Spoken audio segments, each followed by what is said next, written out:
Hello and a good Monday to you from Radically Rational and radicallyrational.com. One of my oldest and dearest friends, dating back to my early childhood, is going through a rough patch. I'm talking about college football. College football is really in dire straits right now.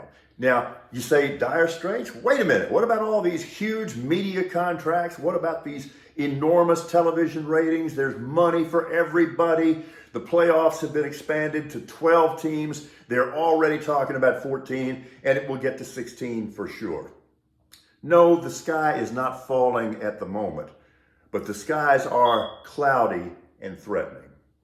Football, college football, is the ultimate team game. But the chaos that we're witnessing in the sport right now, because it's totally out of control, prevents teams from becoming teams. And isn't that what we love about the sport more than anything else?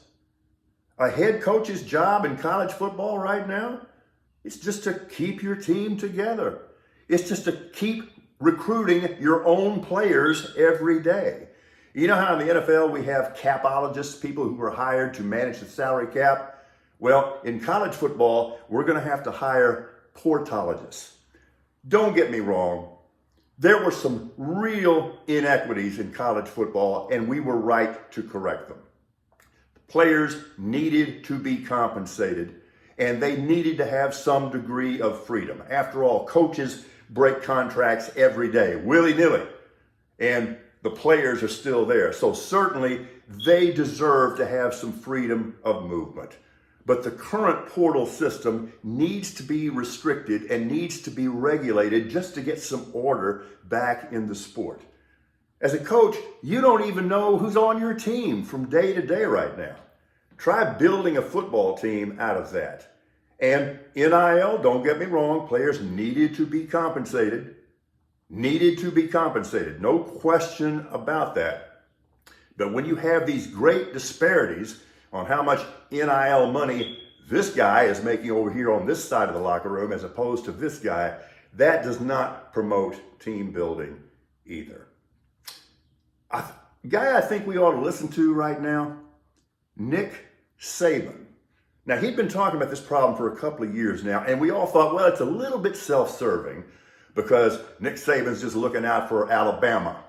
And these rules tend to bring Alabama back into the pack. But now that he's out of coaching, I think he has something of real value to say. So compensation, sure. But there are no NIL regulations. And every time somebody tries to establish regulations, those are shot down. Have you seen what's going on in the courts right now? The only rule that's supposed to be out there is that you can't use NIL as a recruiting inducement. What the hell is it if it's not that? How can it not be a recruiting inducement? And NIL money is going to control all of this, and you don't think this school over here with this enormous collective, you don't think that's more attractive than this school over here that doesn't have one? And this is all going to be controlled by NIL money. Don't get me wrong. You've always had to suspend disbelief to enjoy college football. We always knew there was bad stuff back there, and we just chose to ignore it. So I think some of this was properly motivated. We were trying to get a better system and a fairer system. But to date, anyway, all we've done is replace a bad system with another bad system. Are you aware of this? It's really true.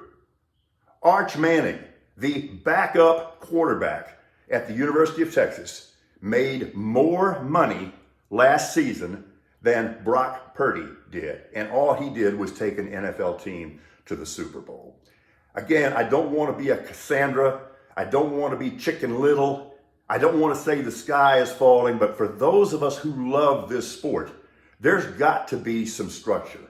Right now, there is none. Nobody knows what the rules are, so there can be no rules. You're not supposed to be able to raid other teams and take their players. It happens every single day. And that's what coaches spend their time worrying about right now. Are you aware of this? This would have sounded ridiculous until it started happening. There are head coaches at big programs in college football who are quitting so that they can take assistant coaching jobs in the NFL. Why? Because it's cleaner, because you can do more coaching and you have more security. I've always thought as fans that our goal should be to make sure that when we leave this place, we leave this sport better than it was. Right now, that is completely up for grabs. There's going to have to be some structure, or the sport is going to erode. I always used to roll my eyes when somebody would ask me, Paul, what do you like better, college football or the NFL? It's like asking me which one of my grandkids I love the most. That's changed. Right now, ask me that same question. Paul, what do you like better, college football or the NFL? And the answer is the National Football League. Why? Because it's cleaner. Let's clean this thing up. We are radically rational.